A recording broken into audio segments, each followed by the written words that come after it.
I think if you're going for really early stage companies, you're much better off doing it through venture capital funds, because their model is 9 out of 10 fail, but the one that succeeds makes up for all those losses and a lot more. Yes. We are long-only listed equities, and we're generally looking for companies that have hit the inflection point, where they are breaking out, they are, the buyers, in whether it's enterprises or individuals downloading apps onto their phone, whether it's medical companies and hospitals around the world. The buyers, the people that really matter, are coalescing around that new product, that new service. And then that is probably the most profitable part of that growth curve once a leadership technology or leadership service or product breaks out. And that's not the VC world. That's a bit more mature, generally when they've listed, and a bit more established than the VC world. Fair enough. Everywhere, a few months back, we're hearing about the super app.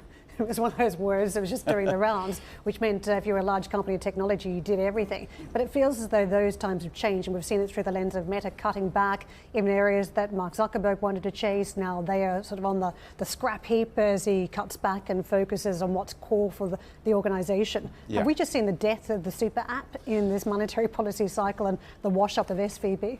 Yeah, I mean, I think actually the reason why we're not that optimistic about the FANGs and some of those acronym companies, the leaders of growth over the last decade, is that they're highly unlikely to be the best growth companies over the next 5 years or the next 10 years.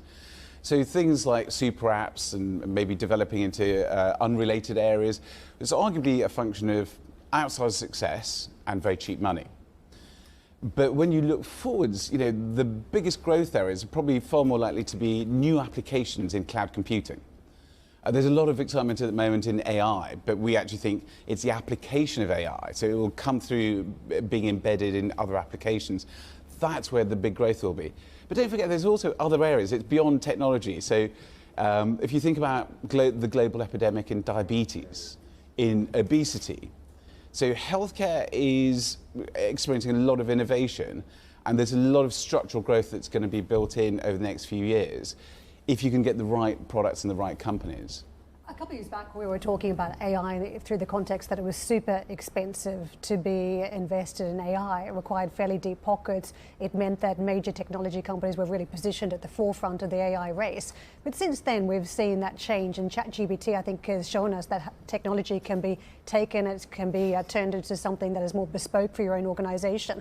So how do we think about maximizing those AI opportunities now in 2023? You're absolutely right. One of the key advances we've had over the last few years is the computing power has increased dramatically. The chip capabilities that these companies are using are way more powerful than just 3 years ago, and it's not much more expensive. So, it's a really good trade-off. But how to harness that to your benefit is actually by integrating AI into services and products that people actually want. So, arguably, if you fast forward 3-4 years, we won't be thinking about a single AI company. There won't be AI Inc. that you can buy shares in and benefit from. But AI will feed into, at the moment, we're talking about search, but there could be a variety of other applications. And it could be as simple as mass market companies where they're using AI to better deal with customer complaints. A very expensive, very laborious process.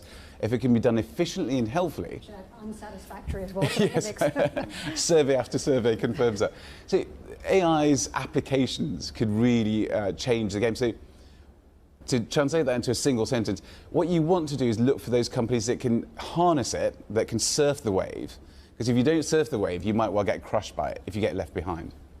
Hi, I'm Joanna Bersecci, and thank you for watching. You can check out more of our videos by clicking on the boxes on the screen. And don't forget to subscribe to our channel for more from CNBC International. Thank you for watching.